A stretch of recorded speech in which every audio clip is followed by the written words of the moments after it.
നമസ്കാരം. പുതിയൊരു വാർത്തയിലേക്ക് സ്വാഗതം. നമ്മുടെ വാർത്താ മാസികയിലെ ഇന്നത്തെ ചർച്ചാ വിഷയം മനുഷ്യായുസ്സാണ്. മനുഷ്യരുടെ ശരാശരി ആയുസ്സെന്ന് പറയുന്നത് നമ്മുടെ ഇന്നത്തെ ഒരു കാൽക്കുലേഷൻ അനുസരിച്ച് 65-നും 75-നും ഇടയ്ക്കാണ്. എന്നാൽ ചൈനയിലെ ഷെൻഷെൻ എന്ന സ്ഥലം ആസ്ഥാനമാക്കിയുള്ള ലോൺബി ബയോസയൻസസ് എന്ന ഒരു ബയോടെക്നോളജി സ്ഥാപനമുണ്ട്. ഇവർ ആവശ്യപ്പെടുന്നത് അല്ലെങ്കിൽ അവകാശപ്പെടുന്നത് മനുഷ്യായുസ് 150 വയസ്സ് വരെ നീട്ടാൻ കഴിയുമെന്നാണ്. കാരണം ഇവർ ഒരു ദീർഘായുസ് ഗുളിക കണ്ടെത്തിയിട്ടുണ്ട്. അവർ വികസിപ്പിച്ചെടുത്ത ഈ ഗുളിക അവർ എലികളിൽ പരീക്ഷിച്ച് നോക്കി വിജയവും ചെയ്തു. അതായത് നമുക്ക് വാർദ്ധക്യം സൃഷ്ടിക്കുന്ന കോശങ്ങളുണ്ട്. ഈ കോശങ്ങളെ സോംബി കോശങ്ങളെന്നാണ് അറിയപ്പെടുന്നത്.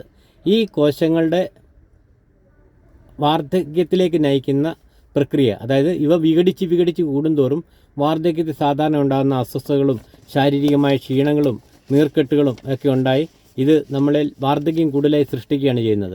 എന്നാൽ ഇവരുടെ കണ്ടെത്തലിൻ്റെ ഫലമായിട്ട് കിട്ടിയിരിക്കുന്ന ഈ ഗുളിക സോംബി കോശങ്ങളെ അതല്ലെങ്കിൽ അവയുമായി ബന്ധപ്പെട്ടുള്ള ശാരീരിക പ്രക്രിയകളെ ഇല്ലാതാക്കിയിട്ട് ആ പ്രക്രിയ വാർദ്ധക്യത്തെ തടയുമെന്നാണ് അവരുടെ കണ്ടെത്തൽ. അതായത് അവരതിനുവേണ്ടി ഒരു മരുന്ന് കണ്ടെത്തിയിട്ടുണ്ട്. മുന്തിരിയുടെ വിത്തിൽ നിന്നും വേർതിരിച്ചെടുത്തിരിക്കുന്ന പ്രോസയാനിഡിൻ C1PCC1 എന്ന തന്മാത്രയാണ് ഗുളികയിലെ പ്രധാന ഘടകം. ഇത് ഈ സോംബി കോശങ്ങളെ നിർവീര്യമാക്കുകയും അതുവഴി വാർദ്ധക്യത്തിൻ്റെ വേഗത കുറിച്ച് ആയുസ് നീട്ടുമെന്നുമാണ് ഇവരുടെ കണ്ടുപിടുത്തം. ഇത് ലോൺബി ബയോസയൻസസ് ലാബുകളിൽ എലികളിൽ നടത്തിയ പരീക്ഷണങ്ങൾ വിജയിച്ചിരിക്കുകയാണ്. എലികളിലെ പഠനം നടത്തിയ ഫലത്തിൻ്റെ ഡേറ്റ അടിസ്ഥാനമാക്കിയുള്ള ഇടപെടലുകൾക്ക് മനുഷ്യായുസ് ഗണ്യമായി കൂട്ടാനും കുറഞ്ഞത് 150 വർഷം വരെ ഉയർത്താനും കഴിയുമെന്നാണ് ഈ കമ്പനിയുടെ ചീഫ് ടെക്നോളജി ഓഫീസർ ലിയുകിൻ ഹുവായുടെ അഭിപ്രായം. ഇങ്ങനെ നിൽക്കുന്നു ശാസ്ത്രലോകത്തെ വിസ്മയിപ്പിച്ചിട്ടുകൊണ്ടുള്ള ഈ കണ്ടുപിടുത്തം. പക്ഷേ എലികളിൽ ഇവരുടെ പരീക്ഷണങ്ങൾ വിജയിച്ചുവെന്നും ഏകദേശം ഒരു 64% പരീക്ഷണങ്ങൾ വിജയകരമായിരുന്നുവെന്നും എലികളുടെ ആയുസ് നീട്ടിക്കിട്ടുകയും ചെയ്തെന്നും പറയുന്നു. അഥവാ എലികളുടെ ആയുസ് നീട്ടിക്കിട്ടാനായിട്ടുള്ള അല്ലെങ്കിൽ കുറയ്ക്കാനായിട്ടുള്ള കോശങ്ങളെ നശിപ്പിച്ചുകൊണ്ട് നീട്ടിക്കിട്ടാനായിട്ടുള്ള ഇവരുടെ ശ്രമം വിജയിച്ചിരിക്കുകയാണ്. ഇതേ ശ്രമം തന്നെയാണ് മനുഷ്യരിൽ ഇവർ ഉദ്ദേശിക്കുന്നത്. മനുഷ്യരിലെ സോംബി കോശങ്ങളെ നിർവീര്യമാക്കിക്കൊണ്ട് ആയുസ് നീട്ടിയെടുക്കുക.